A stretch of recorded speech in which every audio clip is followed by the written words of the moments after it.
Hallelujah. Hallelujah. Thank you, Jesus. Thank you, Jesus. So welcome again after a long time. One break. Praise God. Good to be with you again. And today we are going to study on abiding in God's word. The word abide means to be inserted in, to be remained in, to be in fellowship with. Praise God. And we are going to study how it is very important for us to abide in God's word. Because many a times there are chances that we abide in our problems. Yeah. We abide in our worries, in our anxieties. But it's extremely important for us to abide in God's word. Hallelujah. Thank you, Jesus. Thank you, Jesus. Now, when a person makes a decision, a person is, for example, living in the world, does not know Jesus, but he makes a decision to make Jesus the Lord of his life, and then he begins to truly believe in the gospel of Christ. That very moment, that person is born again, that person is made a new creature, that person begins to inherit the promises of God. Hallelujah.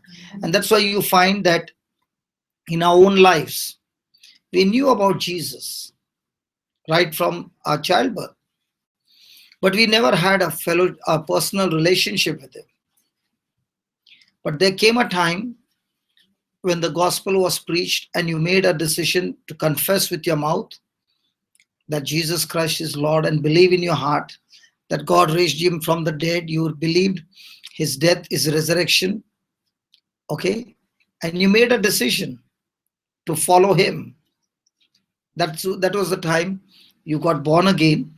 And from then on, you must have seen the desire for God's word or the desire for the kingdom of God began to increase in you rapidly. For example, your baby. Okay? How many times you used to force her to come? You remember? But there came a time when she made a decision. And from the time she made that decision, something happened to her. Now you have to say enough. Is it true? Day and night, she is soaked in the word. Day and night, she speaks about the Lord. Her nature has changed. Stubbornness is gone. Is it true? Yes. Now, why did these things take place? Because the Spirit of God began to dwell in her. Praise the Lord. Praise the Lord. Hallelujah. Hallelujah. Hallelujah. Hallelujah. So when a person becomes thirsty for the word, like last time we learned that you should crave for pure spiritual milk, like a baby who craves for mother's milk. So also we should crave for this word of God, which is God's pure spiritual milk, by which we will experience the love of God and we will begin to grow spiritually. Our minds will be changed, our thinking will be changed, our lives will be changed. Praise God. And we ourselves will find ourselves in the divine protection of God, in the divine relationship with God. Hallelujah. So God wants us to abide in his word so that all that he has promised us, all that he has done for us begins to manifest in our life and we lack nothing. Because in our everyday life, the decisions that we make, it's based on knowledge. Every time I make a decision, it's based on the knowledge. What am I thinking at that time? I will make a decision based on that. And in the same way, when we come to listen to God's word, the word of God gives us knowledge because all our life we have been trained with the philosophies of this world system. And when we see that the world system and God's system are entirely two opposite forces, and that's why we come to listen to God's word, not because that we will get healed, That's a package that comes, but more because we develop a relationship with God. We begin to understand God. We begin to understand the laws in His kingdom. And when we abide with that, our life becomes extremely beautiful. For example, the world will say, an eye for an eye, a tooth for a tooth. But Jesus would say, love your enemies, do good to those who hurt you, bless those who curse you, pray for those who persecute you. Now, we have been hearing this word so many times, but unless this word abides in us, okay, and we follow this word, we will never be able to see what God has for us. Praise God. In Goa, I was just sharing with the people, and I said, especially you sisters, you all have been given by God an extreme power when it comes to pregnancy. You go through so much of difficulties, so much of pain, so much of uncomfort, and all these things. But never ever heard a woman say, I can't bear it, so I want to abort my baby. No matter how much painful it is, your mind is set that I will go through the process till I go to the finishing line and I will deliver my baby. Till then, even if it is painful, you will never ever confess that I want to stop this process and abort the baby, and I just don't want anymore. Is it right? Because you are so much focused on the baby that you are ready to take every pressure of life to go and deliver the baby. And in the same way, God wants us to have a mindset. That's the mindset of a woman. But if you see the pain and the uncomfort that you go through during the pregnancy, you compare that and you compare the pain that you go in your day-to-day life. Which one is extreme? The uncomfort that you went, especially the last month when the labor pain started. Can you compare that pain with anything? Huh? But yet, did you say to the doctor, I can't take it anymore? No. So that means your mind was set. I'm supposed to go through this. You know that I'm supposed to go through this. And because of which you are abiding with your mind was set that I'm supposed to go through this and then deliver the baby. Praise God. In the same way, in our day-to-day life, are we abiding in God's word and saying, Lord, I've set my mind that this is what your word says.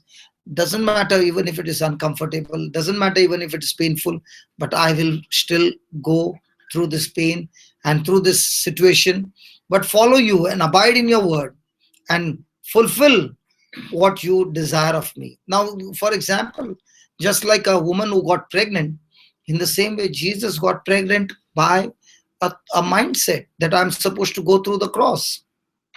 As a human being, he began to ask his father, if it is any other way, then please let it be done. But not my will, but your will be done. There was a suffering. There was the pain. But his mind was set. Set on what? That he would die for his people. That he would lay down his life for his people. His mind was set that he would be made to be sin who knew no sin. His mind was set that his relationship with his father would be cut off on the cross. His mind was set. And once his mind, when he was wavering, he was asking his father if there was any other way. 3 times he prayed.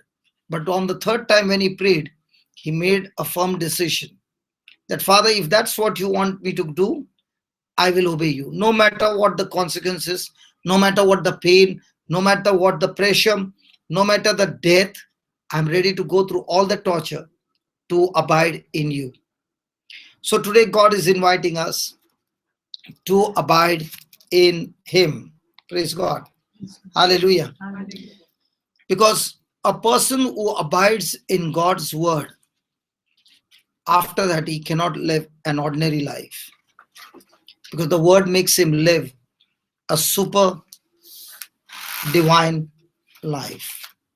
Extremely extraordinary life. Because the word is super. And when this super word enters into us, this word makes our life supernatural. And that's why even if a person is saying, I'm a Christian, but his life is just like ordinary life, that means the word is not yet abiding in him.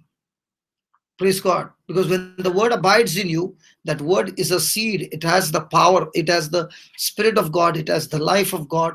And through that life of God, our lives are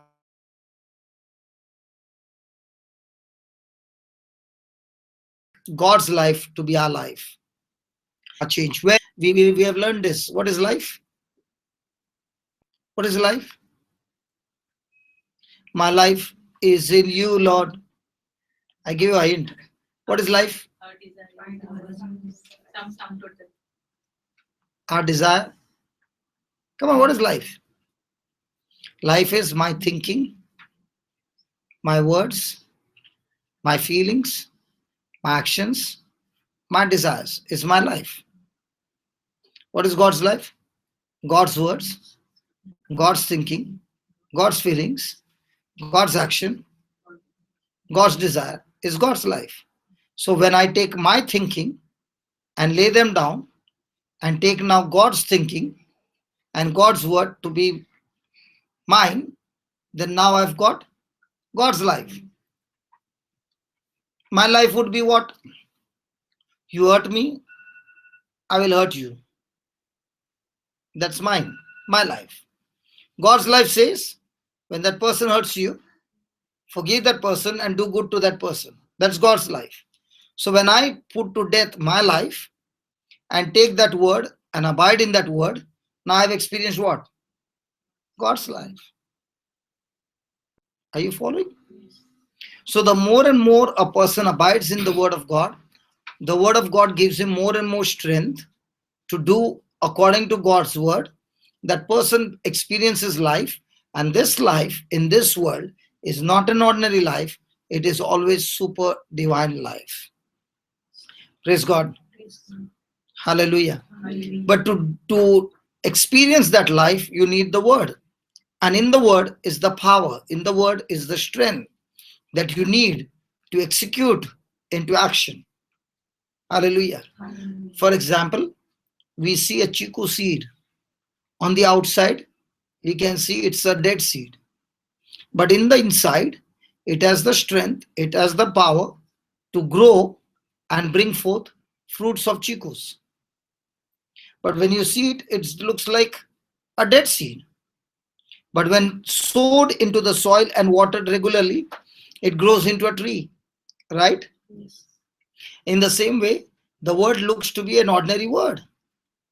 But when sowed into your heart and planted in your heart and rooted in your heart, and you don't allow it to go out of your heart, and that word begins to rule into your heart, now every instruction you get from the word.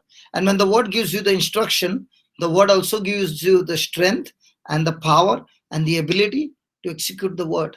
That's the good news. The word does not only tell you to do certain things, but the word also gives you the strength. It also gives you the ability, which is not our own capacity, but it is given by the Lord and through his word. And that's the time a person experiences a super divine life. Praise God. Yes. Hallelujah. Hallelujah. Hallelujah. Hallelujah. So this life which a person experiences, the world will say it is impossible. But a person who is abiding in God's word will be able to accomplish what the world says impossible, it will be possible. Recently, I had sent a video on WhatsApp. I don't know whether you saw. This boy was given an award by Ambani. It was a news channel, CNN, and his name was Otto Raja. Yes. Now, he was a criminal who spent his time in the prison, a person rejected by his family, all the time a nasty fellow, okay? And his life was really, really bad. And somebody introduced him to Mother Teresa and from there to Jesus. So when he saw what she was doing, he said to Jesus, if you are the source from which she is getting strength to do that job, then if you are the source, you are supposed to be my source as well. So can you please change my heart and mind and help me to do what she's doing. Okay. So he made that prayer, and then he began to do the same work that she's doing.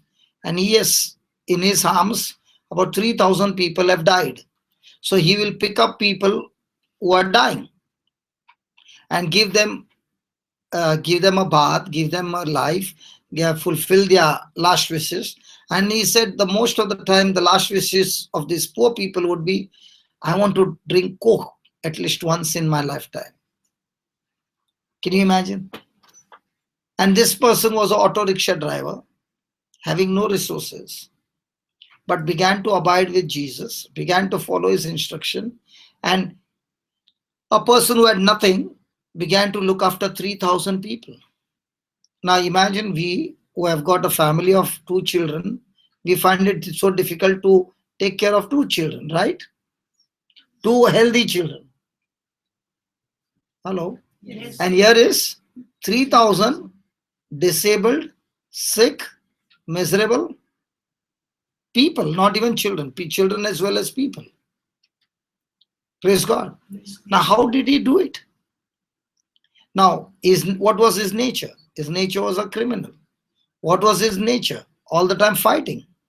His parents would curse him. His parents would say, why were you born? Because every time there was only a quarrel and quarrel. Never went to school. But began to do that, imitating Mother Teresa. And he said, I am a little Mother Teresa in Bangalore. Praise God. Hallelujah. Now, in the natural, can a person having that kind of a background have a heart for the poor of the poor?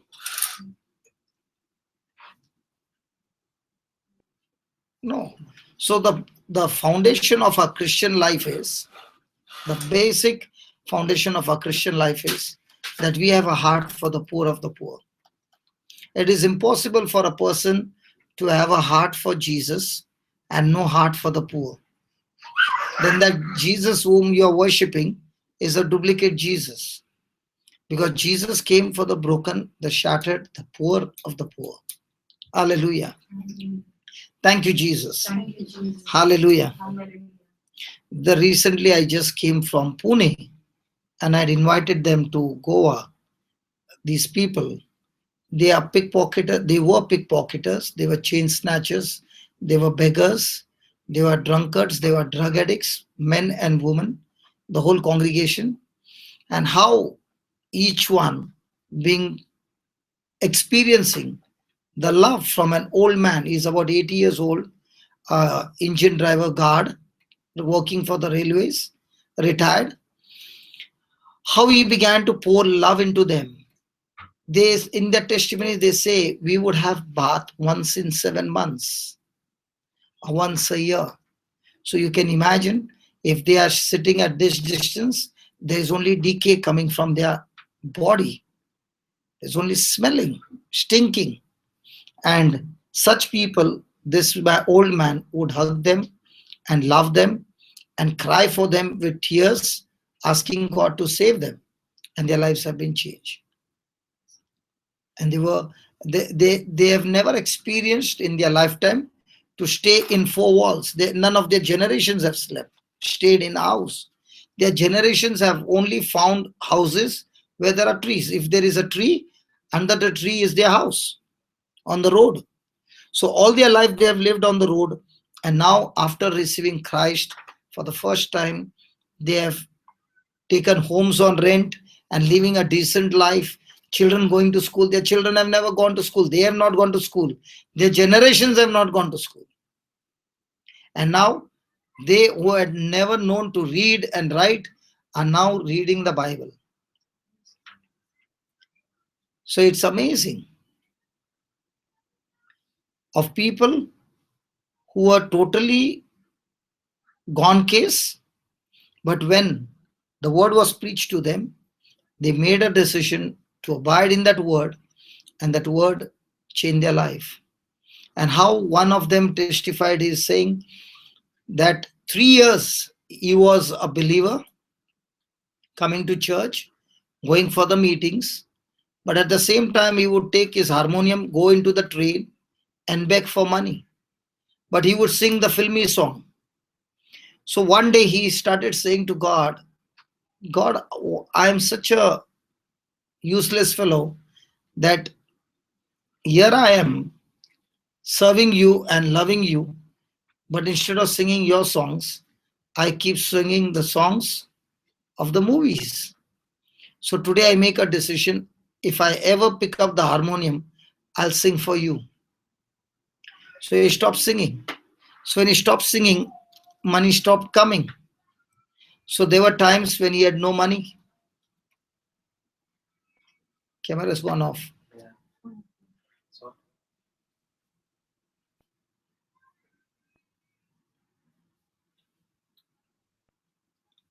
Electricity. Put it on again. Put it off, put it on. Yeah. It's not come. It is nice. But the recording is not coming. No, everybody. I think the power switch was off. Power switch, just see whether the battery is on. No, that is all. The battery is showing or battery is not showing. That is showing. Full it is. That is full. Then that means the power is not on. When the power is on, the battery symbol should not be on. No, no. Battery indicator shows full. Yeah, it's battery indicator. The battery indicator should not come on the screen. Vinay.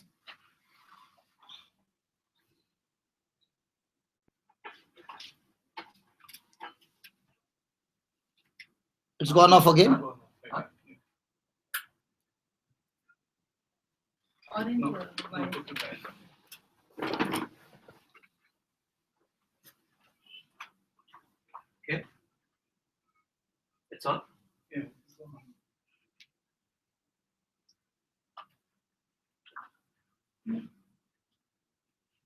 And I'll put it on. Now it is on. Now the battery is not on. Now put it on. Again, one. Again gone? Battery level is system level. I think the memory chip is full. No, it's No, showing battery yeah. problem.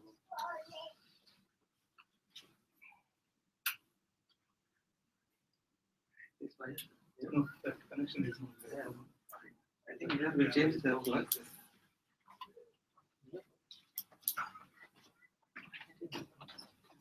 Orange side. Here. Orange. No, supply. Yeah. Put it down. No, the switch is on, no? On. On? Yeah, it's on. Done? Yeah, it's on. It's light is on. I'll let it show you. Okay.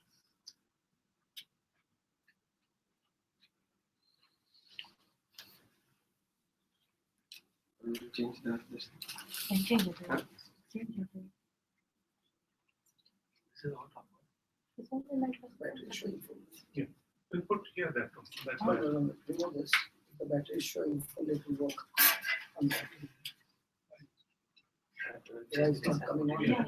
No, but this is on this plug. Well, No. so we'll put that. Okay, put it there. Yeah, better put it there. Put it there.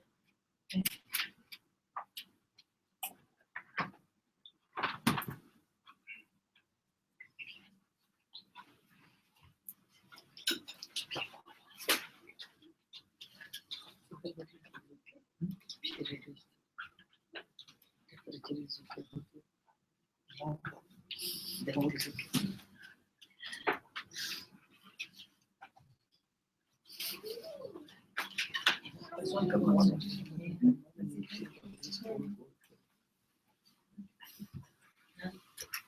Now, yeah.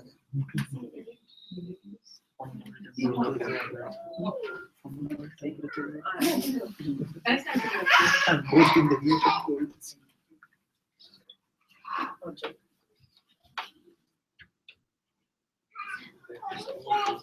That is.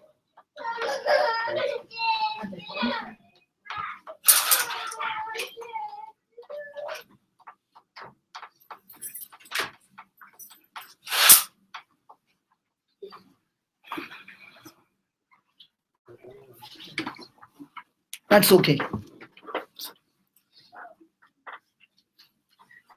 a good example to learn. The wire is connected, everything is connected, but the power is not flowing. So the camera is giving a signal that you might be thinking that the power switch is on, but from that plug, the power is not flowing. And that's why it kept on blinking, giving a warning, better check the power switch. And then it went off. So also in our life, we can say to God that we can keep on confessing the word, but not necessarily we are believing that word. Not necessarily we are following the instruction given in the word. And then our life starts blinking. And then comes a situation where we face different chaos because of the wrong decision. Do you believe that when we make wrong decisions, we'll end up in a wrong destination? Yeah.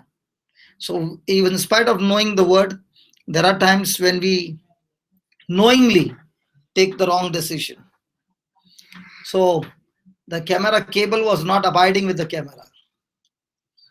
It was connected, but the power was not flowing. So the camera got switched off. But in the outside, if you see, the wire looks to be connected, the plug looks to be on, everything looks to be all right. But the camera is saying, I can't get the power. So in the same way, the word of God is there with us. The Bible is with us. We speak the word, but the word is not being able to release the power because our thinking is negative. Praise God. And one of the first thing that disconnects us is many a times the thought comes, the word will not work for us. The word of God won't work for me. That's why there is something called as worry. Has anybody ever got worried? Yes. Why does a person get worried? Because he believes that the word of God won't work for me. If the word of God works for me, then will he get worried? How many of you got worried while putting sugar in the coffee? It won't become sweet. We're laughing. Okay, forget sugar. If you put salt, it won't become salty. Because you know, sugar, when dissolved, it works. It works. Right? So why am I having worry? I might say I believe in Jesus, but actually speaking, my mind is saying it won't work. That's fear. Fear says it won't work. Worry says,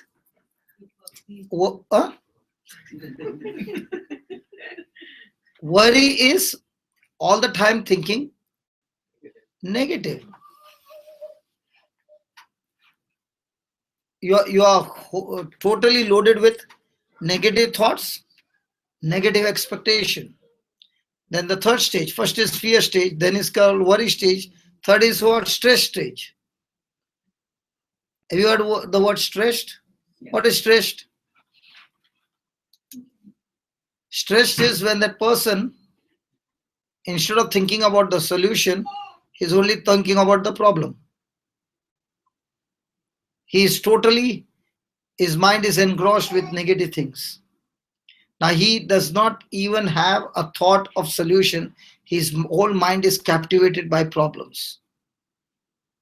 And when a person is stressed, his mind is overworking.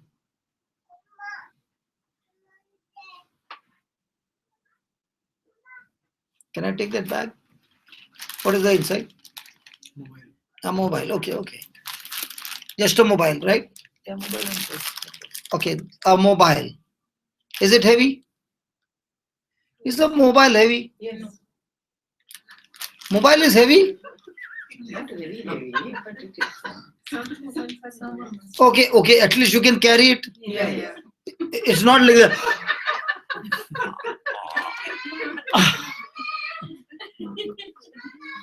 You can carry with 2 fingers, no? Yes. Yeah, that is not that heavy. Okay. But if I keep it holding like this, I'm holding it like this. Okay. For say 10 minutes. Now is it heavy? Yes. 1 hour? Yes. Will I be able to hold? No. 2 hours? No. What happens after if I hold it for 5 hours like this? What will be the condition of my hand? Yeah, it will become very stiff. Stiff? I might lose my hand. Blood vessels might rupture.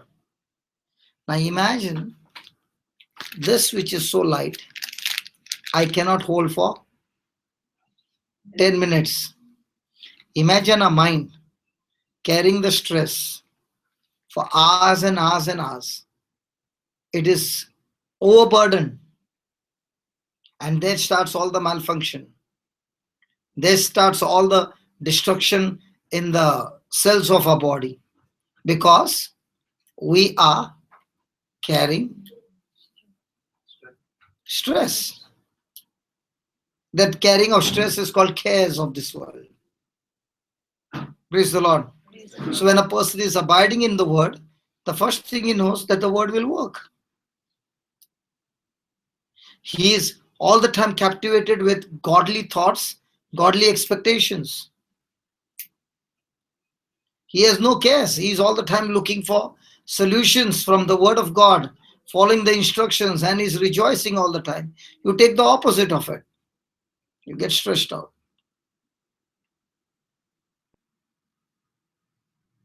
So if everybody is given a mobile and told to carry like this for 10 minutes, forget 10 minutes to carry, only keep your hand empty also like this for 10 minutes, it will hurt you.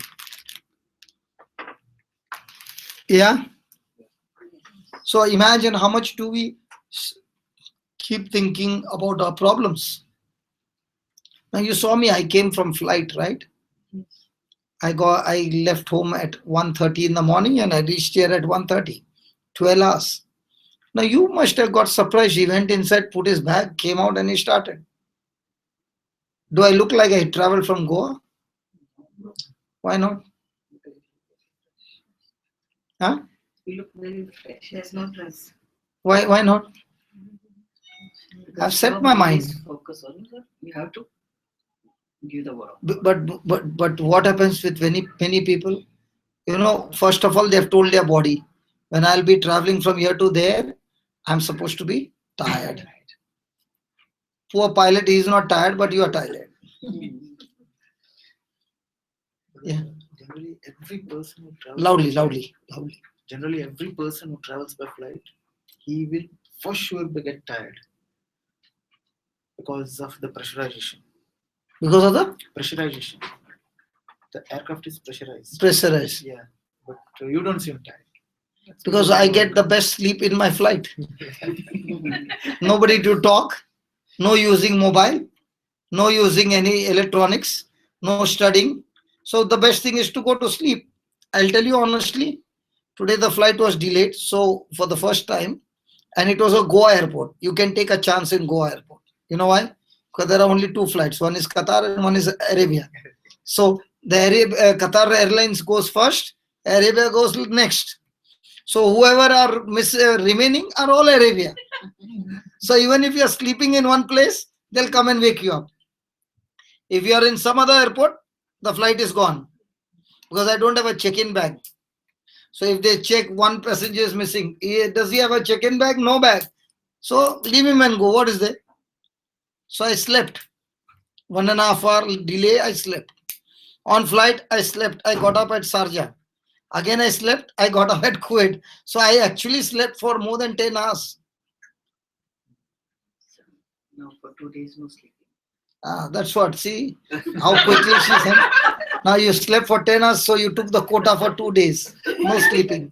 The best proof is if you shave from home and come on a 4 hours flight, the beard tend to increase more than normal Because of the pressure? because of the pressure. Oh, I never knew that. But I don't want to learn all those things. Because learning those things will change my mindset. Like people say we get a jet lag. I don't get a jet lag. Also, So I don't like to get those knowledge. I would like to get a knowledge of the word of God. Praise God. Because the more and more you get the knowledge of the Word of God, you are abiding in Him, you become one with Jesus.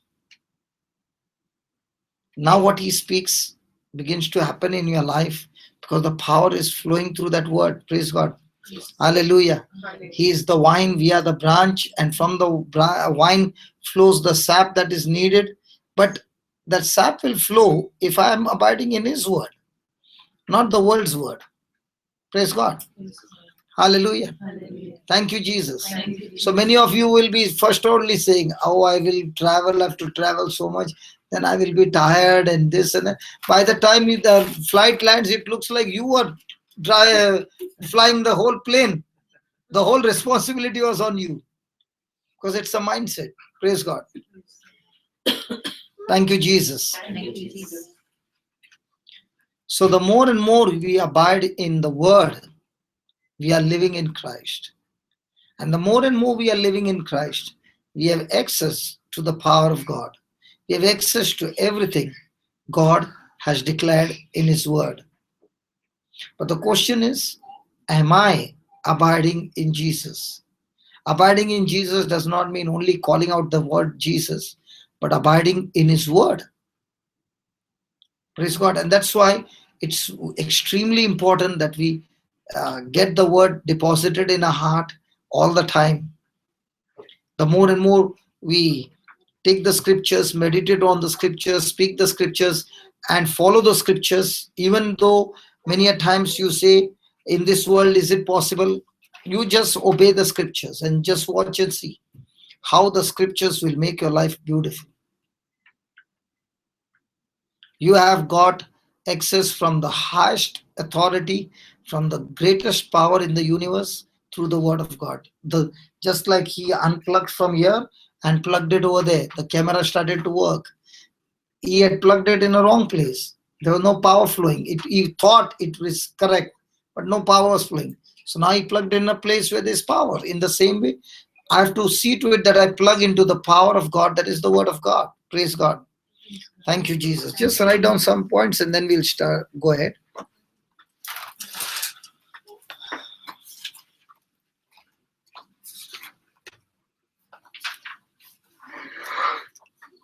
When we confess,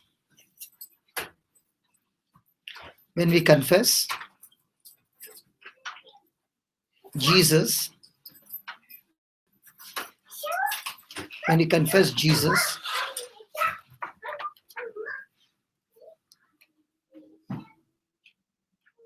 as the Lord of our lives,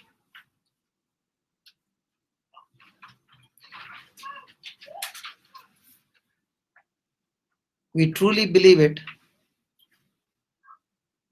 and we truly believe it, and we truly believe it. We inherit all the promises. We inherit all the promises we read about in the Bible.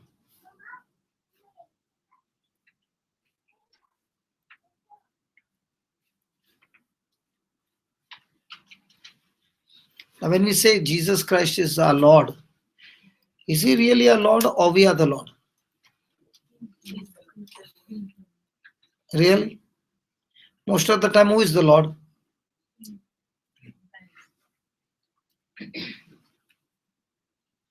Even if you see your prayers, our prayers, who is giving order to whom? Are we saying to Jesus, what do you want me to do for you? Or are we telling Jesus, you do this for me? So who's the boss?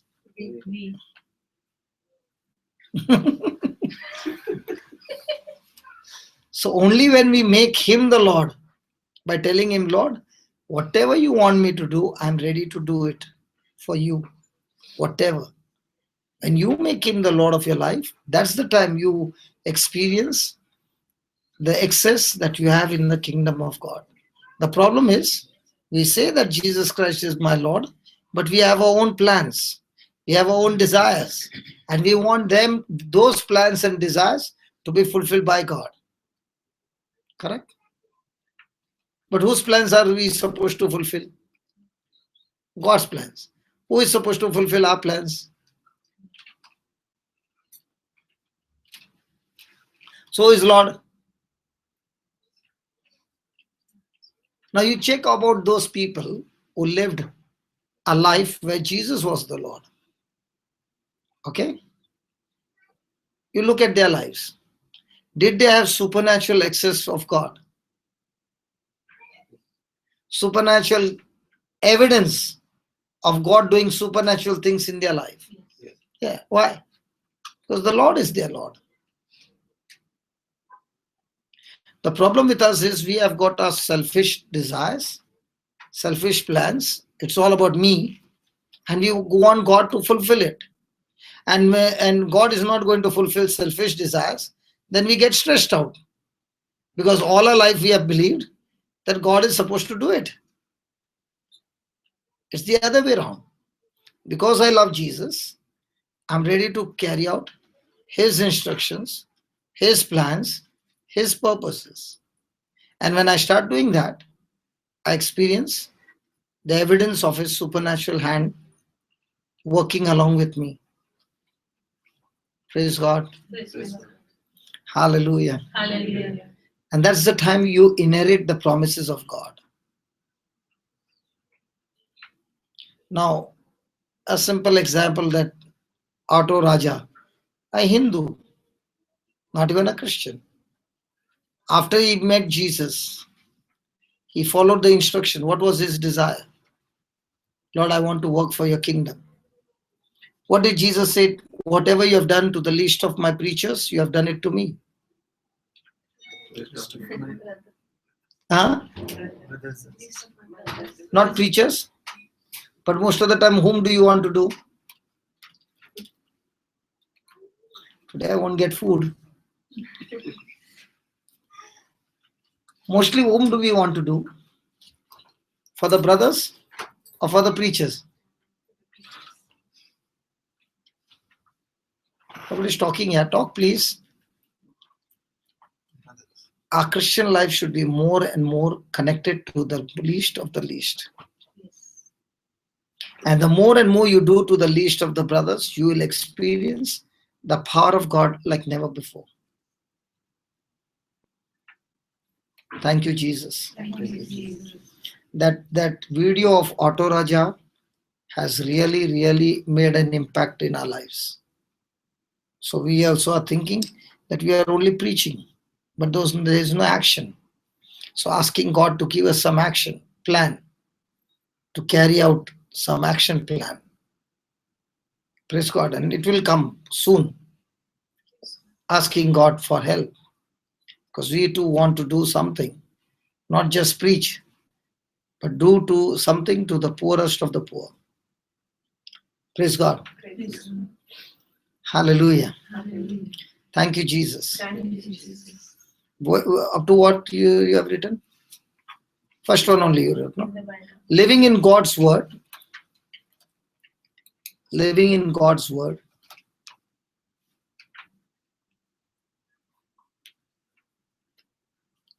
Brings us under the umbrella.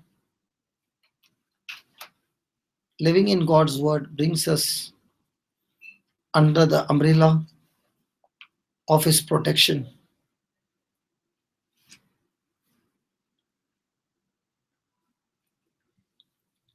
So that we lack for nothing. Living in God's word brings us under the umbrella of His protection so that we lack for nothing.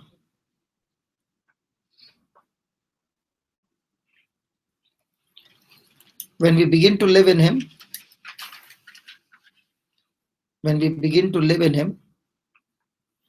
it is no ordinary life. How many of you agree with that? When you begin to live in Him, it is no ordinary life. Do you all agree with it? Yes. But a life infused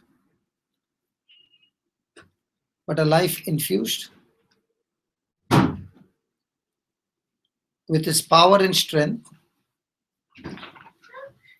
but a life infused with His power and strength.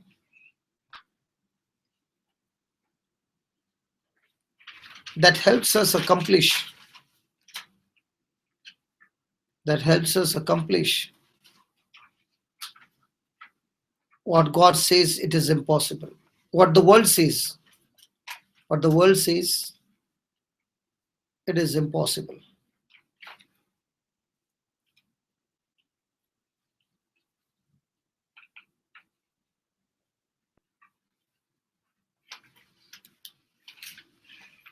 Praise God. So many a times you will think that it is impossible to you. But when you abide in His word, what happens? When you begin to live in Him, what happens? Your life begins to change. Your attitudes begin to change. Your nature begins to change. And you now realize that I'm not living the life that I used to live for so many years. Now there's so much of peace even in the midst of storm. Now you begin to realize that your life is a blessing to others. And the more and more you think about others, the more and more you are thought by others. The more and more you are thinking about yourself, the more and more others will avoid you. But the more and more you think about others, others will be thinking about you. They want to be with you. They want to have fellowship with you. They want to have relationship with you. Why? Because you are thinking about others' benefit. But you look at people who are all the time thinking about their own benefit, others will be running away from them. Praise God. Hallelujah. So, when we live a life, okay, abiding in His word, we will come out of our ordinary life and start living an extraordinary life. And in that extraordinary life, God will begin to give us different projects. And when you start doing them, you will be amazed and you will be saying, hey, that's not my capacity. One of the real thing I want to tell you, I never wanted to hold a textbook in my hand. I like to work in machines. I don't like books. But He gave me a book called the Bible and said, this is going to be your life. And He shut down my machines. He said, you will not work on the machines anymore. You will work on this textbook. This is not my liking. I don't like textbooks. I like to work on the machines. But what did He do? He changed. Even my brother, my sister can't believe. Nobody in the house can believe that I will be with the Bible. Because I did not like books from the childhood. But He changed it. And I know without a doubt, even a slightest of the doubt, that it is God's gift. It's a God's power. It's a God's anointing that I'm able to speak. Praise God. So it is an extraordinary life.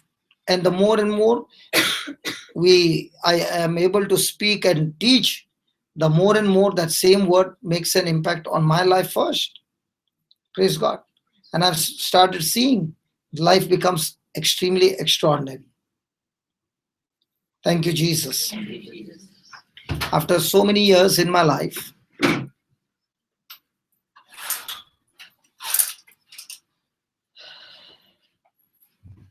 after many years in my life, I got chosen in the Bangalore charismatic work of evangelization. And I would tell the charismatic chairman that I would love to work in a parish, but I want to have a parish which is the toughest one, where people don't come to church, where there is a lot of chaos. Because if you are able to work over there and bring those people to the Lord, that's a great thing. So this month, he introduced me to a parish. And this parish was closed because of conflict for many years, for a long time. It just opened in the month of May. So I went and met the parish priest. And I said, I would love to work over here. He said, surely. So what's your plan now? And when do you want to start? I said, right now. And what's your plan? I said, to visit the parishioners. But they don't come to church. So we go to their homes, talk to them, invite them to church. So I asked him, how many parishioners are there? He said, 1,628. Praise God. Hallelujah. So we started visiting houses. I and the priest, praise God, every day covering about 15 to 20 parishioners. And the news spread around. Praise God. And we had the first Divine Mercy prayer. And about 80 to 100 of them came for the prayer. And now it's not even a month. The church is full. So only when you go, and I called two of my brothers from Mysore who are full-timers, and I said, you come and stay in the church, and every morning and afternoon after the Divine Mercy prayer, go to people's home right up till night and visit them. So they are visiting about 30 families a day. So trying to cover up the parish and praying for the sick in homes, sharing the word of God with them, and things are changing. Now, when we started, what was said? There's a conflict over here. But when we started doing it God's way, things began to happen. And I wonder in 6 or 8 months, this parish will be on fire for God. Praise God. So, when you are abiding with Jesus and your motive is that Jesus, I just want to do whatever you want me to do. I'm only thinking about your kingdom. How can my life be a blessing to the kingdom? When that becomes your attitude, then praise God, you will begin to do impossible things, and you will know, and you know without a doubt that it is not you, it's God who is in you doing these marvelous things. Praise God. Hallelujah. Write down. Abiding in His word. Abiding in His word makes us one with Him.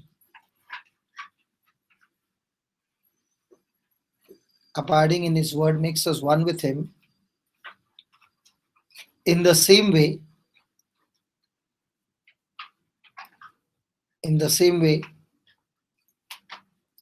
that branches are one with the vine.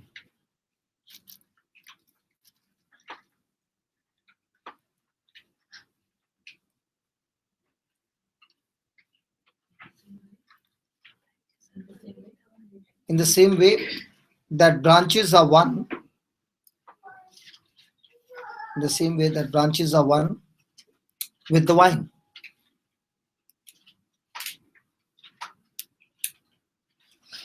Have you seen a tree with plenty of branches?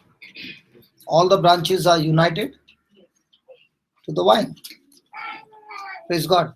In the same way, we are connected to the word, which is the main. Praise God. And as long as we are connected to that word will supply the nourishment, the strength, the power that we need to live a life that is pleasing to God. Hallelujah. Write down. Living in Christ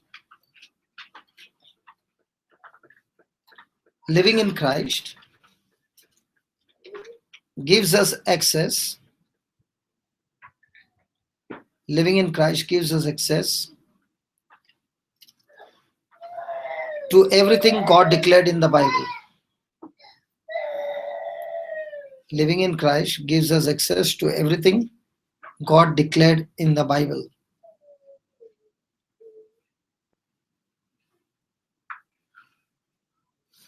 Now, when we read the promises of God, aren't they wonderful promises of God? I've got great plans for you, plans for your welfare, not for your destruction. Jeremiah 29:11. Right? Yes. Then why are those plans not getting fulfilled?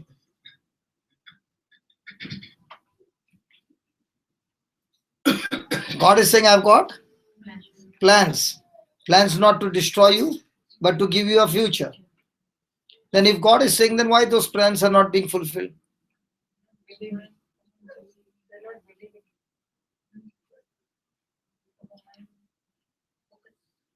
Because all these promises no, in the Bible are all conditions applied. Okay? And the condition applied is only one thing. Abide in my word. Means follow my instructions. But are we following God's instructions? Now there are many who will say, I got a message from God. God said, He has plans for my welfare, not for my destruction, and a great future for me. So does that mean that that plan of God will be fulfilled in his life? Now let's take the example of Joseph. God had a dream that he would become a governor, right? One day he would become a great man and his brothers would bow down to him. Now did God tell him how he's going to do it? No. But in every incident of Joseph, were there negative things that happened? Yes. Yes. How did he react? Abiding in the word or disobeying the word? So in spite of abiding in the word, did his situation become bad or good? It became bad. It looked worse. But what was the final outcome? The final outcome was that Joseph, with all his lifetime labor, can never reach a position of being a governor. But because of his abiding in God's word, he was able to become the governor of Egypt. So in the same way, when we are abiding in Christ Jesus, we have access to everything that God has promised us. And in spite of having access to everything and abiding in the word, we are doing all the good things, but bad things seems to surface all the time. Lord, I've been so good. I've been doing so good. I've been reaching out to people. I've been following your instruction. But yet, Lord, bad things are happening. Now, what will the devil say? See, you have been so good and you have been following the instruction. But look, only bad things have happened. Now, those bad things are actually preparing me to build up my nature, build up my spiritual muscles, build up my strength. That when the real promotion comes, I am well equipped to take the promotion. If Joseph had not to go through the tough time, even though he would have been a governor, he wouldn't have been an excellent governor because he would have had no experience. So even when you are abiding in God's word, there are experiences that will take place which will not be in your favor. But all those experiences are not meant to kill you. They are meant to build up your nature and your character that you can take the pressure on. Hallelujah. And if you're not able to take the pressure on and you get a promotion, what will happen? Responsibility has increased, pressure has increased, everything has increased. You are stressed out and you're burnt out. Hallelujah. So even though what looks like nothing's happening, but if you stop looking at nothing's happening and start looking at God's word and believe God's word, He is a master planner. He says that we have access to everything that God has promised us. But the question is, am I having fear that what I'm believing for is not working? That's why living in Christ is very important. Now, what is living in Christ? Living in Christ is is believing in His word, abiding in His word, means obeying His word, following His word, following His instruction with joy, not with stress. Hallelujah. And that's the time the person begins to experience, and he begins to think, if I have to think in my life, every time I've seen the negative things that happened, look to me that they were extremely bad. But in the long run, when I see those negative things actually change my direction and led me to a better promotion and a better future than what I was going through. And the best thing in all these things, what happened was, It'll build up my nature, it'll build up my character, and most of all, a deeper relationship with God. Because when I was going through the negative things, you run to God more, right? You spend more time with God. Your relationship with God becomes more and more stronger. Praise God. Hallelujah. Hallelujah.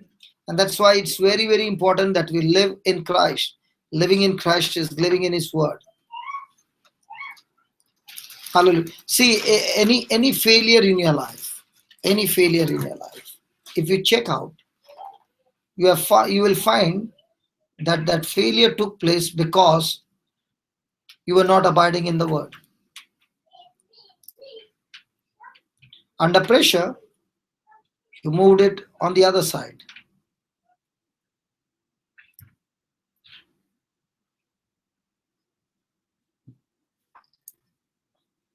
So what's the devil's job?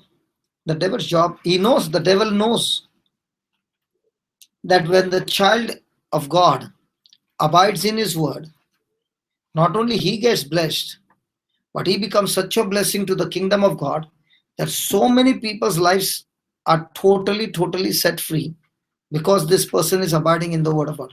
One person abiding in the Word of God can affect thousands of people. Just one person. And the devil knows it. And that's why any person who is abiding in the Word of God, that person is a big threat to the devil. And that's why he will do anything possible to create a pressure or create a fear or create a doubt in that person that he gives up abiding in God's Word. Praise God. If we Christians had to abide in God's Word, I'm not talking about calling Jesus, Jesus, Jesus or going for prayers. I'm talking about actually abiding in God's Word. Today the world would have been totally changed. Because we abide in God's Word with an intention that how much can I get blessed. All our mindset is only about, even though I've received Jesus, what good can come to me? That's the big problem. When I abide in Jesus, my mind should be set on what good can I do for the people. Praise God. Write down, when we confess Jesus is Lord,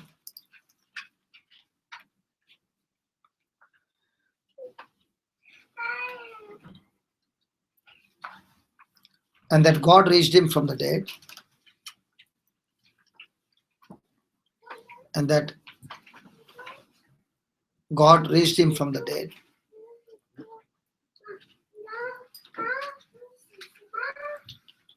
we are saved.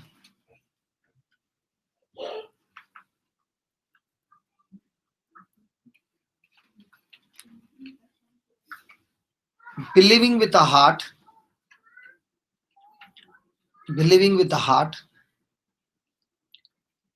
makes us righteous,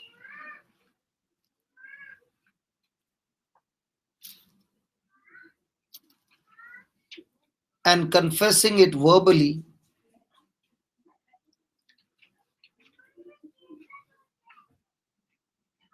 gives us salvation. Verbally gives us salvation.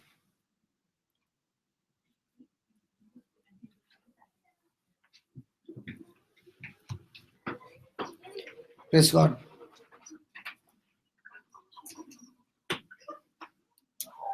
The greatest miracle in a person is on this word, Romans 10, 9 and 10. What does it say? Romans 10, 9 and 10. It says that if anyone confesses that Jesus Christ is Lord and believes in his heart that God raised Him from the dead, he shall be saved. In other words, he will receive salvation. Now, to confess that Jesus Christ is Lord and believe that God raised Him from the dead is something not ordinary. Because we as people can believe only things that are seen. Has anybody ever seen Jesus?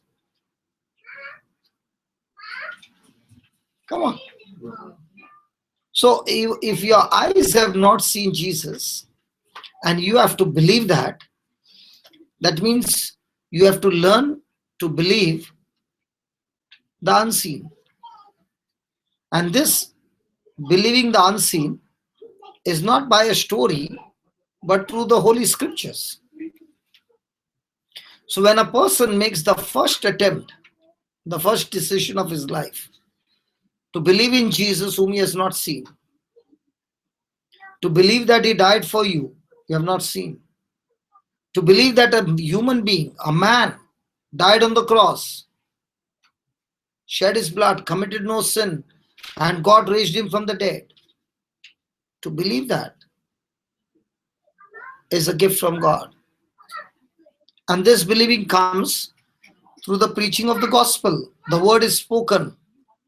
Now, when that word was spoken, we responded to that word, received that word, and made a decision.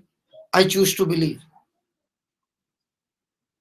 Now, when that word abided in us, it released a power in us by which our old human nature, sinful nature, was destroyed by the same word and replaced with God nature. This change or this miracle took place when we responded to that word by believing.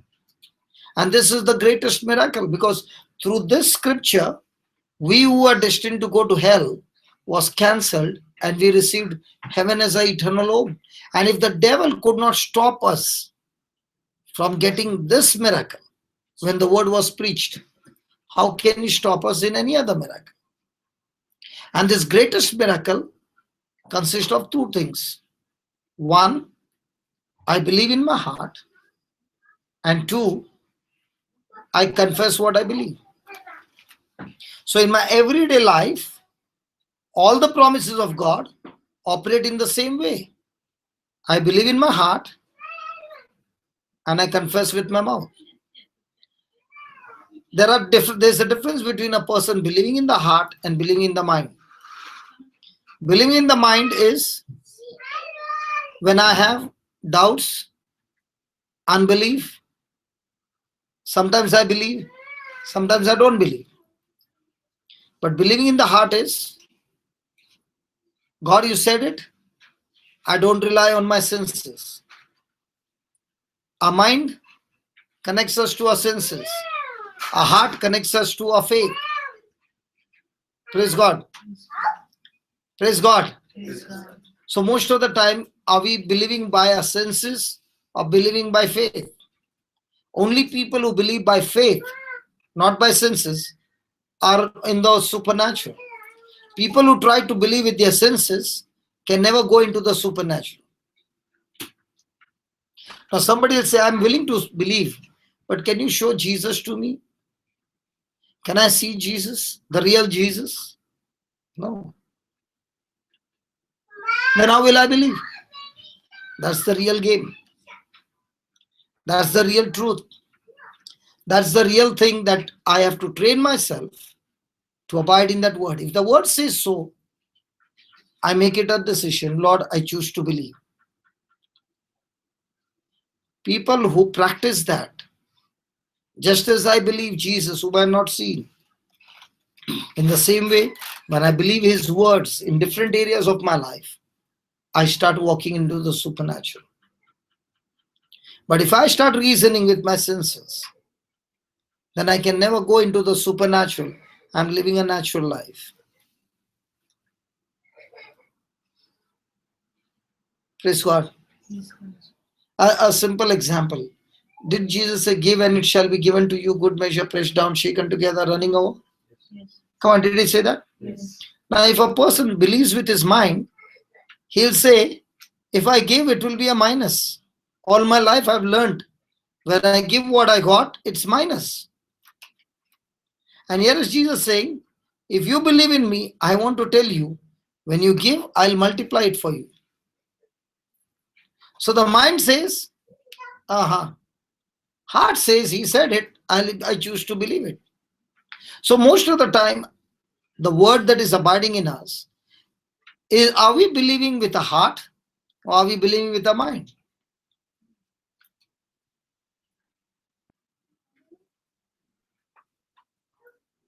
Hello? Nobody's talking. Most of the time, huh? Mind. That's why we do not see the supernatural. Now you look at those heroes in the Bible, or you look at the saints in the Catholic Church.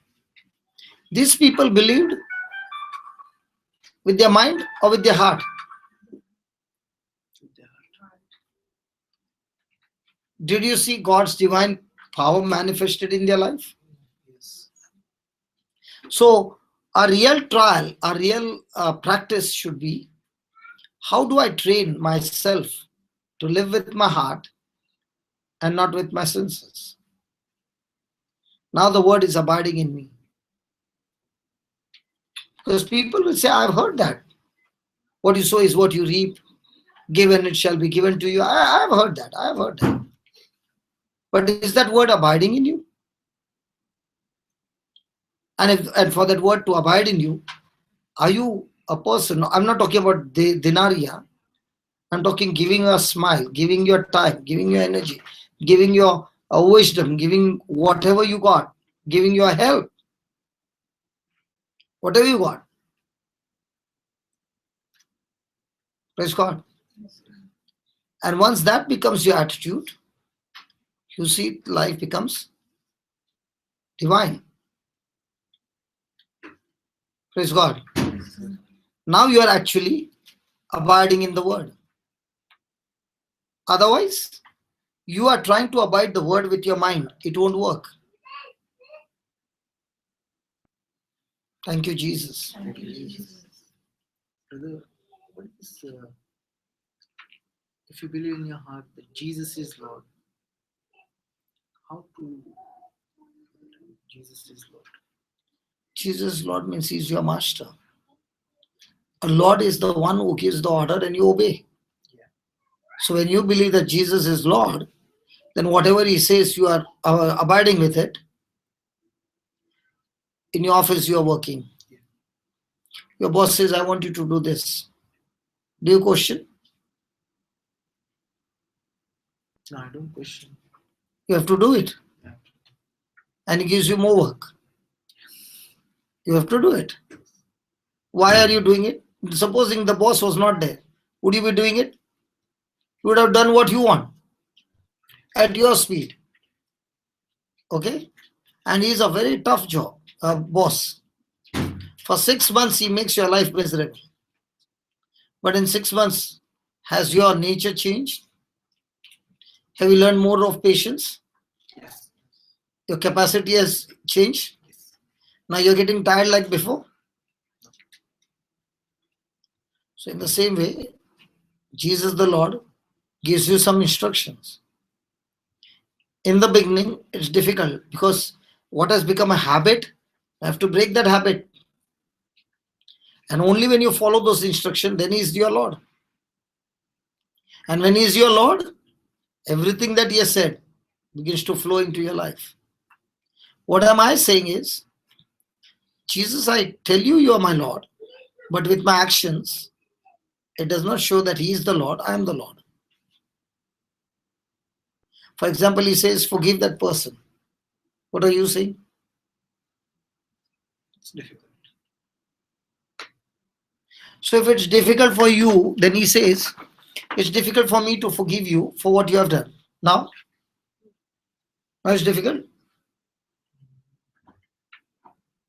I'll say it's not difficult, but you have to help. Now you're working in the office, no? They are giving you dinari. Let's say they are giving you 200. Now they increase your job and they give you 400. Now is it difficult? Why? Because they have increased the size. Because they have increased. So the dinari has been the motivation. So now he says, if you don't forgive, all that you have done, you cannot be forgiven. Now forgiveness is difficult, because if you don't forgive, you're going to hell. No, it's easy. Now it is very easy, no?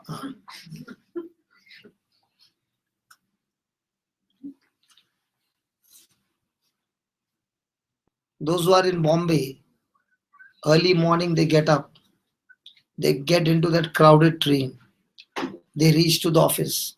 Why they like to travel by train? Because after the month they need that salary.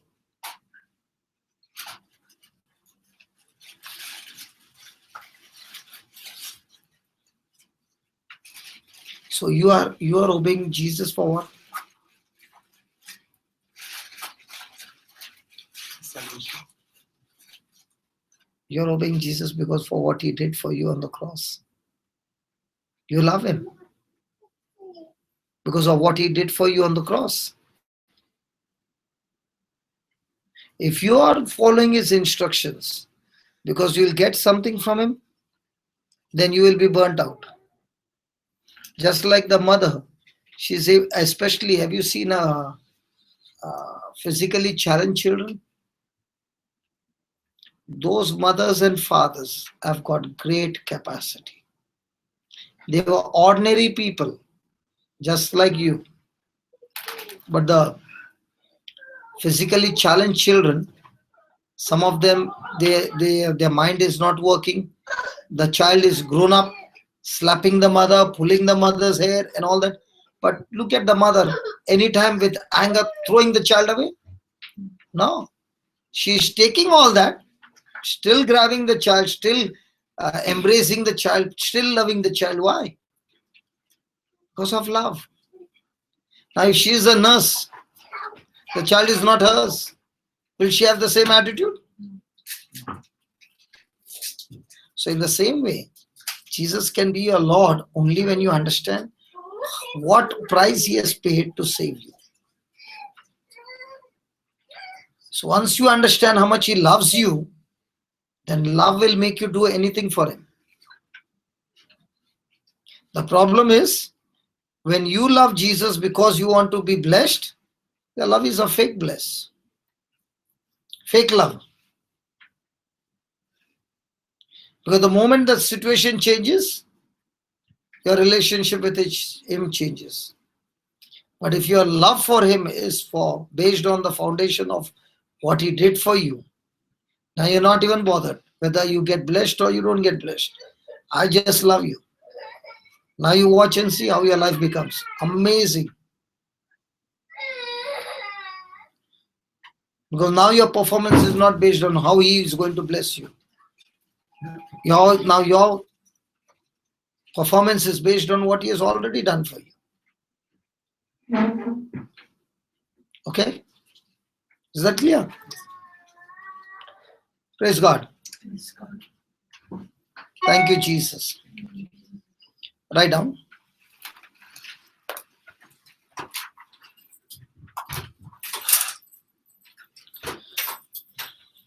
All the promises are made available to us. All the promises are made available to us when we become born again.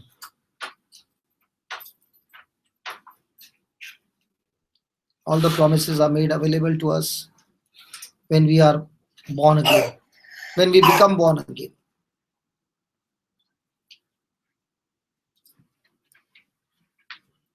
Jesus becomes a good shepherd.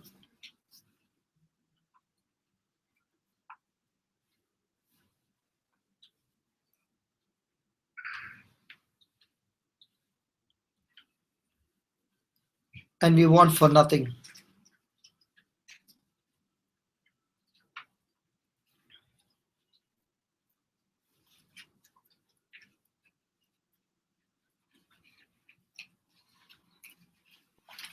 Why did Jesus come into this world? Why did Jesus come into this world? To save us. That's where you all are going wrong. Somebody said quietly, I got that answer right. Say it loudly. Ah. If you ask anybody, why did Jesus come? Jesus came to save us.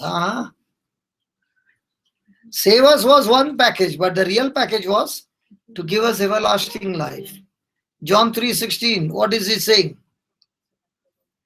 God so loved the world that he gave his only begotten Son, that whosoever believes in him shall not perish, but have. So what was the reason why Jesus came? He came to give us everlasting life. And what is the everlasting life? The truth is the everlasting life. We, by birth, by default, are born with the nature of sin. So let's say Jesus shed his blood, forgave us of our sins, washed us, and made us clean. But the sin nature is there. What will happen the next day? What will happen the next day? I'll go and commit the same sin again. Then again he'll wash me. Then again. Is there any end to it? No. So what did Jesus do? First of all, he forgave us of our sins. Good. But then he took away that sin nature from us and planted his nature. That's what you wrote, no? Believing with our heart makes us righteous. Means what? When we believe in Jesus, as our Lord God and Savior, he gives us his own nature. And this nature is given to everybody who believes in Jesus. Then you'll say, if I've got this God nature in me, then how come I sometimes still have that sinful thinking? That sinful thinking is because you were trained or you learned to sin. Okay, let me give you an example. There were two boys, age 10. They were playing. All of a sudden, they started physically fighting. So both the parents came down and the fight took place. Now the parents also got involved in that fight physically. After 1 hour, the fight stopped. Both of them went their homes. Okay. Evening came. There were two boys playing. Who are they? How come you all gave the same answer? And the answer is right. But what about the parents? In the evening came. What happened to the parents? Huh? They were also playing. Very good.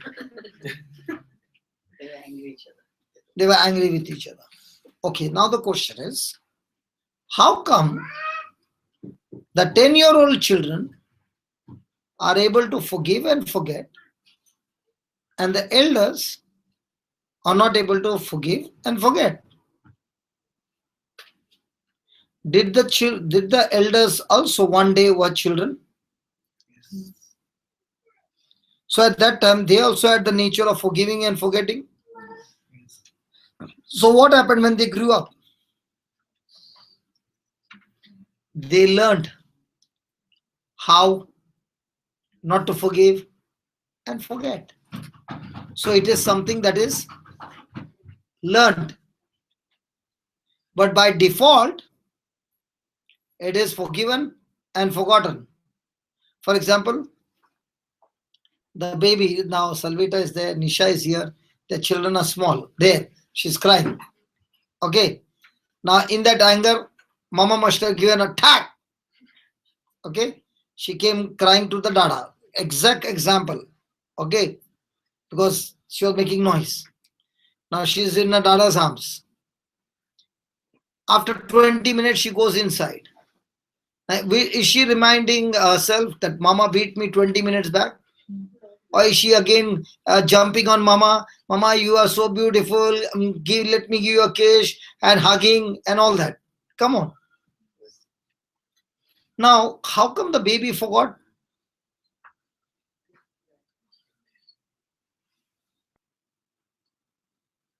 So that means in our life, we have been learning. It is learned, right? Yes. Now what do we need to do?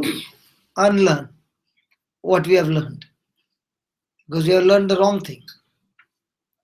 But when we got born again, God has given us His nature that is in our heart.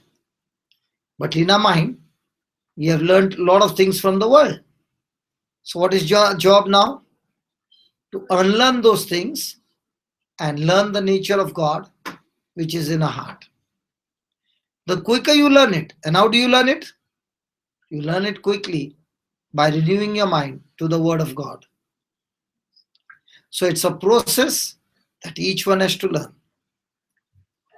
Many times people feel, you pray for me, brother, and my life will change. Life doesn't change by somebody praying over you. Life changes when you sit and learn the scriptures, abide in those scriptures, renew your mind on the scriptures, life will begin to change. It is laborious, it is tedious, it is uncomfortable, but when you do it, the result is amazing. Thank you, Jesus. So every one of God's promises are available to us when we are born again. Why? Because now you are the children of God. It is your inheritance. You receive it from God. And what happens when a person becomes born again? Jesus becomes his good shepherd. He becomes the sheep. And Jesus said, my sheep hear my voice and they follow me. Now, when the word is abiding in us, are we sometimes hearing the voice of a stranger? You never heard the voice of a stranger? Never heard a voice of a stranger? Is it sweet or rough? Rough? It is just like the voice of the good shepherd. Very, very imitating voice. But the problem is, that voice that you hear is contradicting to God's word. That's how you can recognize. This is not the good shepherd's voice. This is the voice of the stranger. I saw a video. There were a lot of sheep grazing. I saw it with my eyes. And there were 3 different people who were standing at the fence. And they were calling out. The sheep were busy grazing. 3 of them tried. But then the farmer came. And he started calling out. One by one, they left everything and they all came running towards him. And it was such a beautiful video that the sheep hears the master's voice and they come running to him. So the more and more you abide in God's word, you'll begin to hear the voice of the master in that word. Praise God. And the more and more we hear the good shepherd, it is his job to make us lie down in green pastures and lead us to still waters. Most of the time, we want to be the good shepherd or allow Jesus to be the shepherd. Most of the time, who is the shepherd?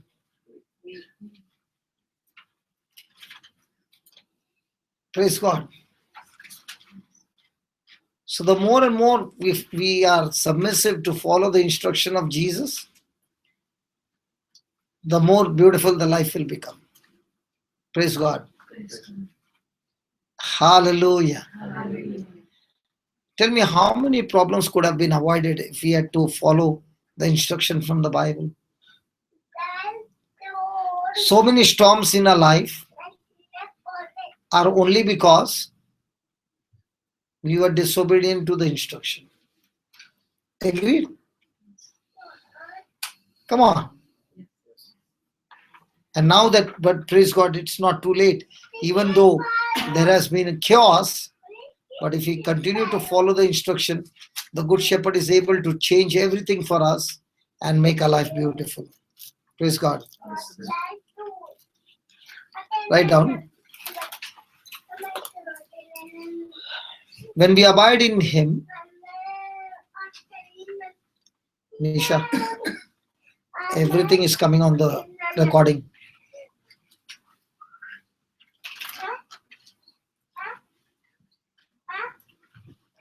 When we abide in Him,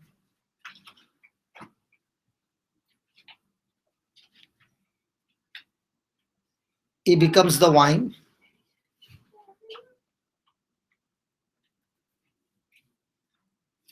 that gives life to us. When we abide in Him, He becomes the wine that gives life to us, and we become His branches.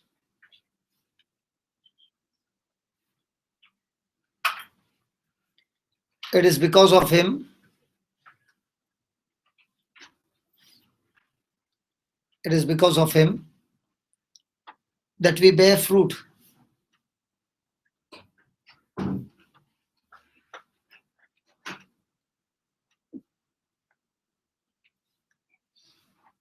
Letting Him live in us,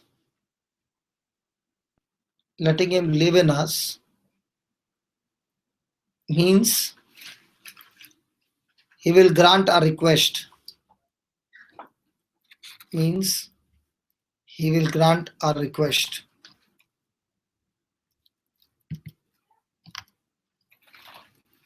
Let's go to John 15, 5 and 7.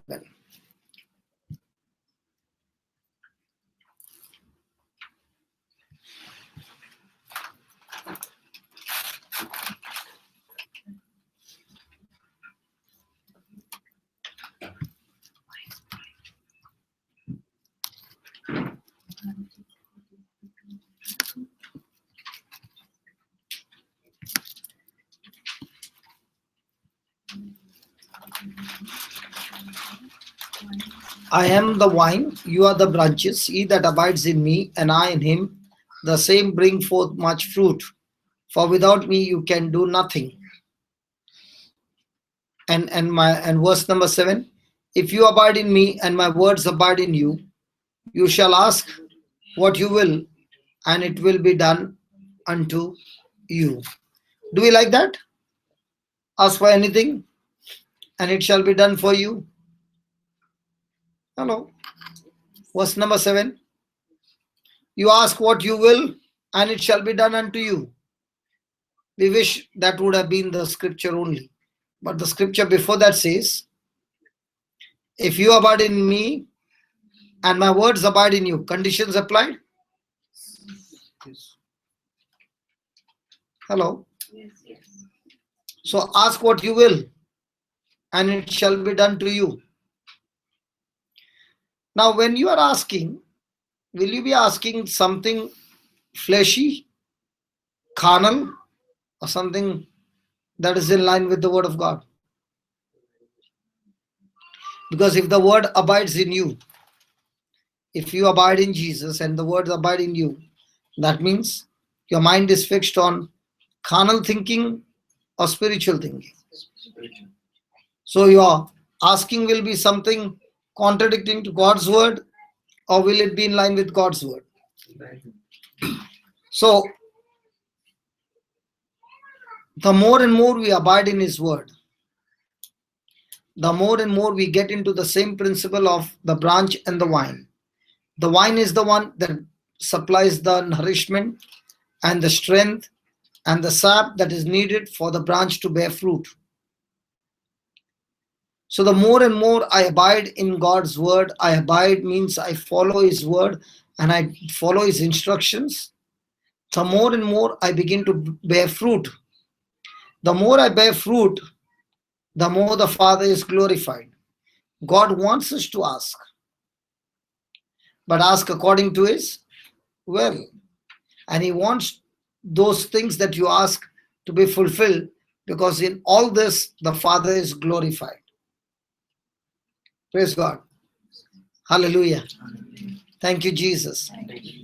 So when we are asking, it always brings a profit in the kingdom of God.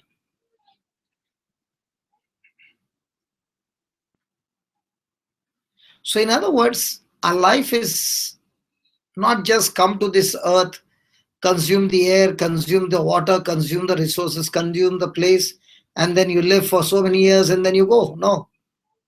According to me, what I feel is God sends you into this world where He says, use my resources, but before you leave this earth, make an impact in this earth, that you are co-creator with me, bringing so much of goodness on this planet earth. And this goodness can be brought when you are continuously abiding in Jesus, when you're continuously abiding in His word. Yesterday, it so happened I was in the center and a couple came to meet me. They are Hindus and they had brought a baby, a 4-month-old baby along with them. And they said, do you recognize us? I said, sorry, I don't recognize you. And they said, 8 years back, we had come here because we had no children. So I said, who told you that we give you children? So they said, no, we are Hindus. 2 of my family members in the family were childless and they came over here and they began to attend the retreat every month and they got children. So when we are also not getting children, so we also decided to come here. And we came here and we spoke to you and you gave us some scriptures. We began to listen to the CD. We began to do this. And we have come here that after 8 years, we got a child. We were taking treatment from the doctor all these years. It did not happen. But now when we abided in Jesus, everything changed. So I said, as a Hindu, how do you pray now? He said, the husband said, Jesus has done so many things in our life, not only about the child being born, but our relationship with one another, all this, because we began to follow the instructions from the Word of God, and our parents, my sister-in-law, my brother, all of us have got hooked up on the Word of God. What was once upon a time a problem, Jesus solved all those problems, and life has become so beautiful. Hallelujah. So, abiding in God's word not only gave them the miracle that they were seeking for, but now that the miracle is over, now they've already got it. But still, their relationship with Him is becoming more and more intimate. So there was one person who was only one person in the family who was coming to Jesus. Through him, one after another, each one had a problem. That person said, okay, you come and see. Come and follow the instructions. And listening to the CD, abiding in God's word, following the instruction from the Bible, their life began to change. And I asked her, how is your relationship with each other? They're saying, excellent, because of the word of God. So I said, now that the baby is born and everything is born, now when will I see you? They said, every month. And then I was thinking, when a Hindu gets a blessing, he will come to say thank you. And he brought a mithai box also. Peda. When a Christian gets a miracle, before he gets a miracle, he comes to say thank you.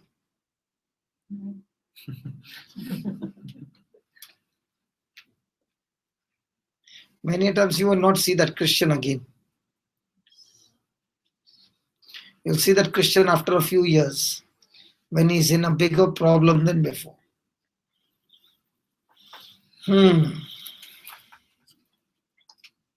Want to go?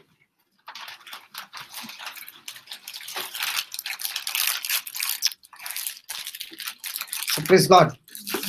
So the word should abide in us and we abide in Him, and then you ask for anything, He will do it. Ask what you will. Now, is our will turned on to the word? Yes. And the best part is, ask a question. Whatever I'm asking the Father, in my asking, the verse 8, see what the verse 8 says.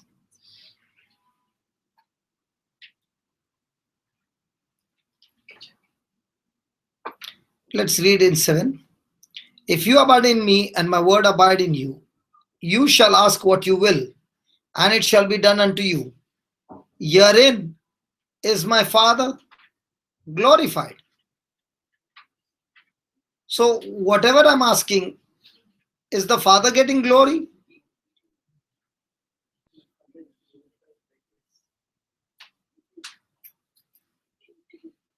Asking is to glorify the Father, or asking is only private asking? A praise that we pray, no? Mostly it is for the community or for myself. Come on, talk here, please. All the branches abiding in the true vine. Come on, I'm asking you. When we are praying to the Father, our prayers are community prayers or benefits for me and my family? Community prayers, good. Really good. Only one person is saying, no, brother. Others are saying, yeah, community prayers. So what is Jesus saying? What should be our prayer? For the community or for personal use? In which is the Father glorified? When will the Father get glory? Okay, tell me one thing. You are the branch. You are bearing fruit. Your fruit is for yourself or others? So when the fruit is for others, the Father is glorified because you are a branch bearing more fruit. Correct? So your prayer should benefit whom more? So your prayer should be more on which?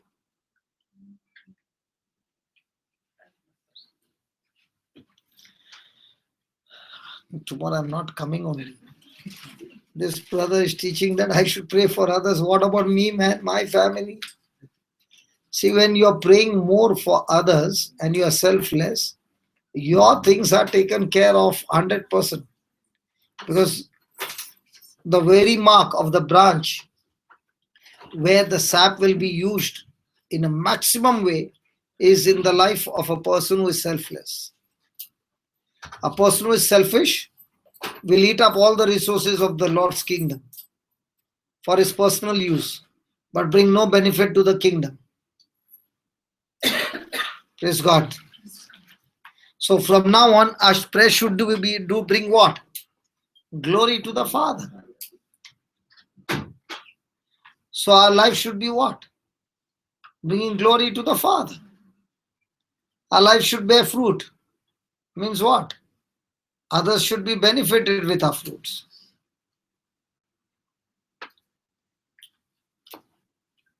Write down. The word lives in us. The word lives in us. We study that word now concerning worry and fear. Is that word living in us? Have we learned by heart?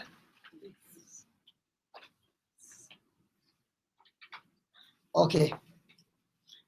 Those who have learned by heart, okay, is the word abiding in you because you have learned by heart? How will you know that the word is abiding in you? Write down. When the word lives in us, according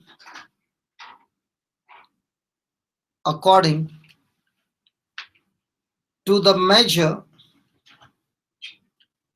according to the measure in which we practice it, according to the measure in which we practice it and apply it to our lives. And apply it to our lives. So when will the word be abiding in us? Apply it to So is there a chances a person knows the word and still not apply it? So can there be a person who has got great knowledge from the Bible and yet not practice it? And can there be a person who doesn't know to read and write but practice the word of what he hears? I'll give one incident that happened. This this boy who was sharing his testimony, I told you was a beggar. He stopped playing the harmonium. He started begging. Now there's no money coming in. And he has to pay rent. And the rent was 500 rupees. And he has no money. So he began to cry to God and he said, God, you brought us from the road and made us human beings.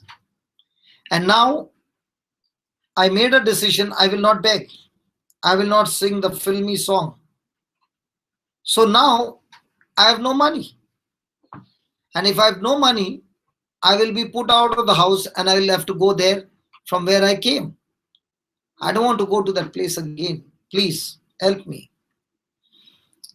And then he said, he was praying, and after 3 days, there was an invitation of the same uncle who is preaching to them, an invitation for him to go to Bombay to preach. This 80-year-old man. At that time, he must be 75.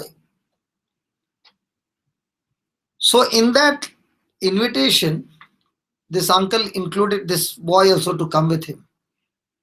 So they went to Bombay. They had 3 days of fasting prayer. And after the prayer was over, all the people who came with this uncle were given one envelope. So he knew that there was money in it, but how much he did not know. He got into the train, came back to dawn. He went to the toilet to open the envelope to see how much was it. And it was 500 rupees. He was crying and crying and crying and saying, God, you're so good. You gave me 500 rupees so that I can pay the rent and I can stay in this house for 1 month more. So the rent was paid. Now the wife and children have got no food to eat. Okay. So that night he is standing at the railway station. So that's what he was doing at the railway station, playing the harmonium. He did not take his harmonium. He went to the railway station and a train has stopped at night. And there's a lady sleeping by the window. She has got 3 thick gold chains. And once upon a time, they were chain snatchers. So it wouldn't have been made. It's not difficult for him to snatch because he's already a champion in that. Okay. So then the scriptures start coming. David loved you, God, but he also committed one sin with Bathsheba. And you forgave him. You did not hold that sin against him. So even today, if I take this chain, Lord, you will forgive me. And this one chain, if I take, it will give me a ration for the whole year. But then again a thought comes to him. Lord, I don't want to fall before your eyes. You have brought me out of that ditch. I don't want to go back. And he stood at the platform and began to cry. And he said, God, I prefer to remain hungry, but not steal. Please take these thoughts away from me. And then with tears, he was sharing and he was saying, it's very easy for people who live among the good to become good. But it's extremely difficult to live with the sinful and still remain good. Then he started selling clips and this and that on the train and started earning. And that's how he looks after his family now. Praise God. So I asked him what was his monthly income. His monthly income is 3,000 rupees. And in 3,000 rupees, the family is so happy. And he says, if I've got 10 rupees in my pocket, I'm so happy. I've got more than 100 rupees in my pocket. But I will not do anything that will displease my Jesus. Is it possible with 3,000 rupees to live? But they are so happy.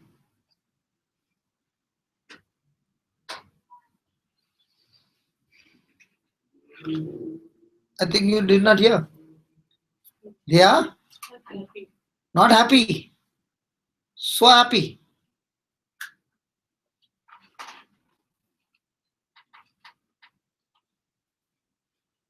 And in that 3,000 that they earn at the station, doing the business, 3,000 sometimes it becomes 4,000.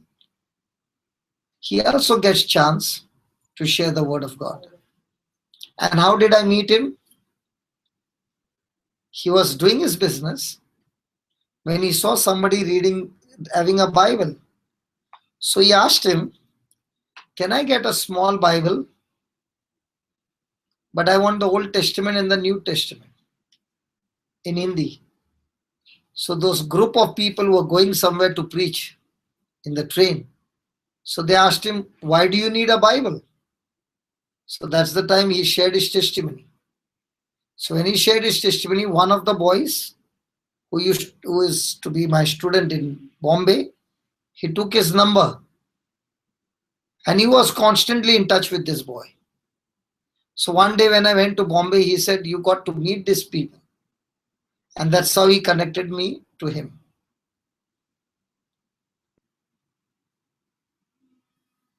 Praise God.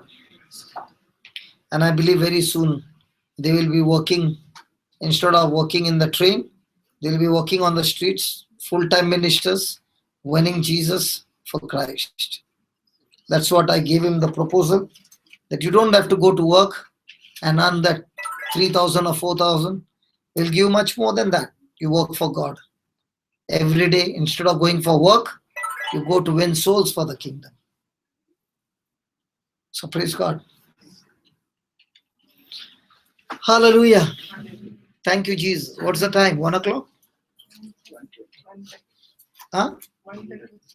1:30. Okay, we can finish another half an hour? Or is it getting late for you? Half an hour? Write down. So is there an advantage of abiding in God's word? Because without God's word, our life will be miserable. I can call myself, I can be a born again Christian, having the Holy Spirit in me, but still not abiding in God's word and still make a mess. God has got great plans. God wants us to inherit his promises. But in spite of having all those things, they will not manifest in my life until the word abides in me. I can put it this way, the word is like a wire that connects me and God, and everything from God flows into me. If this word is not abiding in me, and I'm not abiding in God's word, then my decisions are wrong, my actions are wrong, everything goes wrong, and life becomes extremely miserable. Praise God. Write down. Anyone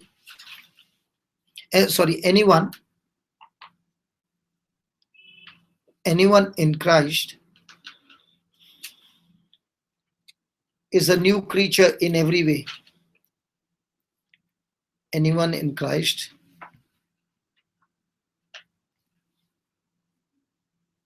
is a new creature in every way.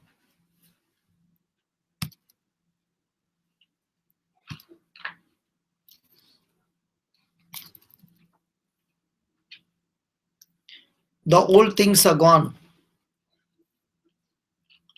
2 Corinthians 5:17. The old things are gone.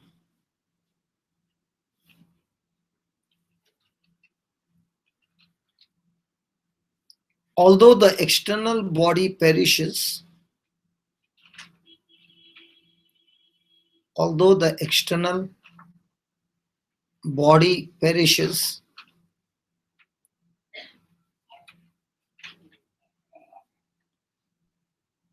the inner person is renewed daily.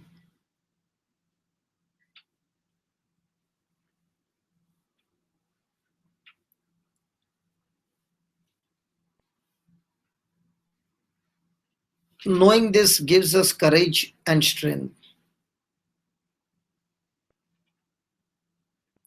Knowing this gives us courage and strength. 2 Corinthians 4:16.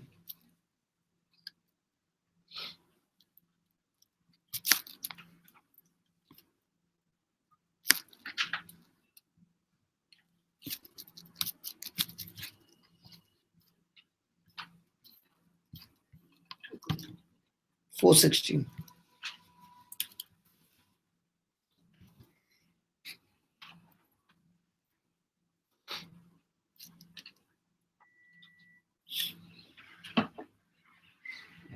So now that we are learning that abiding in God's word is extremely important.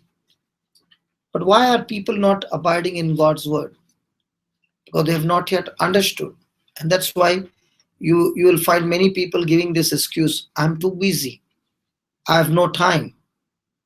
In other words, they believe that they can do their life, they can live their life fruitful with their own effort.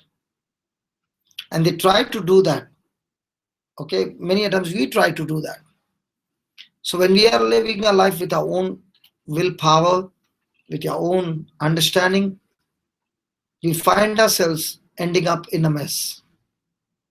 That's why God's instruction to us as his children is, abide in my word and let my word abide in you. And for that, you have to make time. You have to sit on a daily basis to revise, meditate, and practice the word of God. Hallelujah. Hallelujah. And a person who has got no time, who is busy, that person with his own free will had detached himself from the true vine. So he is a branch but not connected to the vine. So from now on, the vine who is who is responsible to send the sap, the branch cannot receive a continuous flow of sap. The person is born again, but the person backslides, takes wrong decision in lives, becoming selfish, desires are selfish, ends up into a bigger mess than before, because now that person is without Jesus. Gets into greed, gets into trouble. I know some people who have worked all their life hard. Somebody came and said, we will give you more interest. Okay, you invest in this company. They gave their lifelong saving because of more interest, and they put it there. And now after 2 months, you don't find those people there. Their lifelong saving is gone. Now, if they were not greedy, would they follow? Would they put there? Now, what has greed done? Taken away their lifelong saving. All the lifelong sacrifice they had done is on call for a toss. Now, when that has gone, the whole day and night, they are dreaming about the money that has been gone. Now they are sick, now they are depressed, now they are in a mess. But the person who is in the Lord, is he having this selfish desires? No. He's saying, Lord, I am very happy with the life that you have given me. I would like to use my life for others. Amen.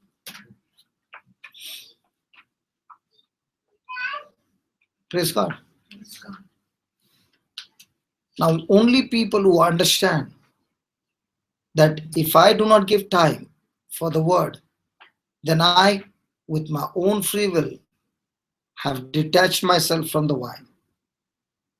My life will not be fruitful. When a person understands that, he never takes a vacation, he never takes a holiday. Every day, he will use his time to study the Bible, to follow the instructions, apply them in his life, renew his mind. Just like a student who goes to school and follow and learns up the answers so that when the question paper comes, he's able to write the answers. In the same way, the person begins to meditate on the word, to practice it every day of his life.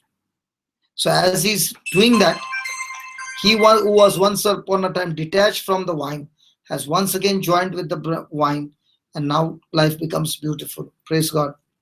Hallelujah. Hallelujah. Hallelujah. Hallelujah. And life is more and more demanding each day. No matter how much you do, the demand is more. And to fulfill that demand and to face and get results in our life, we got to more and more abide in the Lord. See, somebody, I don't know who said, he said, if I'm too busy with the work, then I have to be too busy with the Lord, then I will be able to finish the work. If my work demands too much of time, then I have to spend more time with the Lord. Then I'll be able to fulfill the work. Now, if my work is demanding more time and I spend more time with the Lord, then I will have less time in the work, right? Right? But when I spend more time with the Lord, He will give me the strength, the wisdom, and all those things needed to fulfill that job, which would take otherwise a long time. It will be over in no time. Why? Because now I'm doing the job not with my strength, but Jesus in me is helping me to do it. And life is more and more demanding each day. There's no satisfaction. So we got to get more and more deeper into the word. Praise God. Hallelujah. Write down.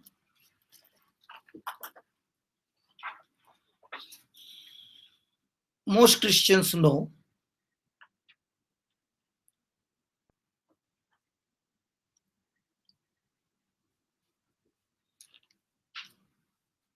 they need to abide in the Lord more.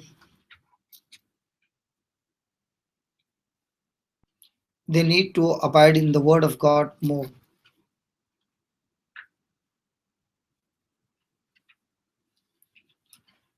But most Christians don't feel,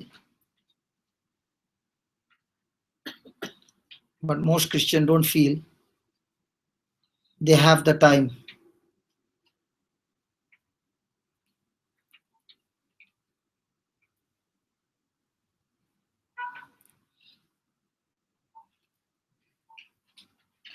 If we would see ourselves,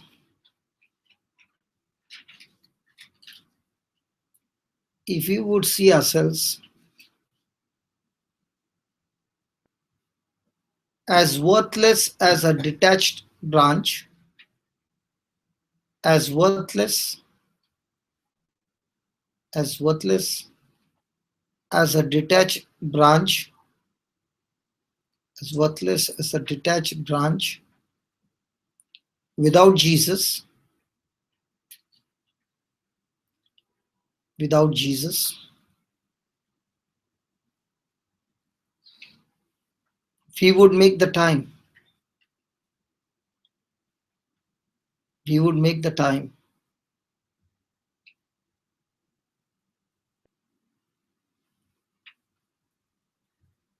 The more demand we have on us,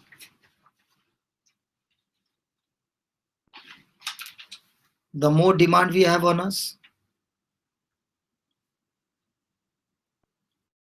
the more we need to abide in the Lord. The more we need to abide in the Lord.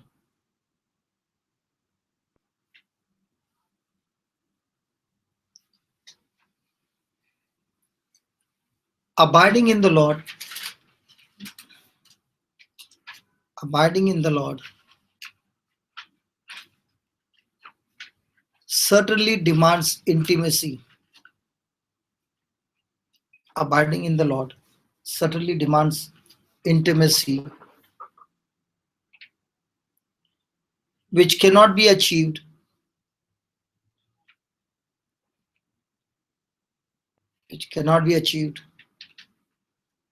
without time spent alone, without time spent alone with the Lord.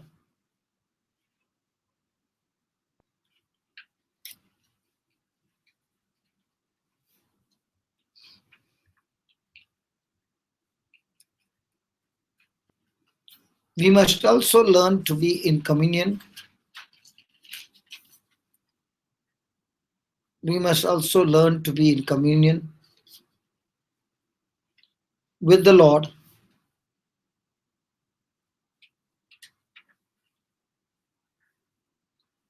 during our daily activities.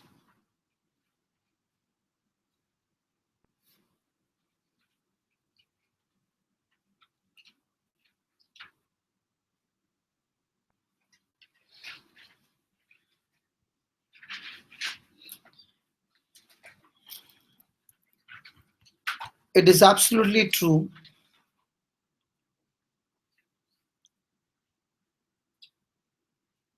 that without Jesus we can do nothing.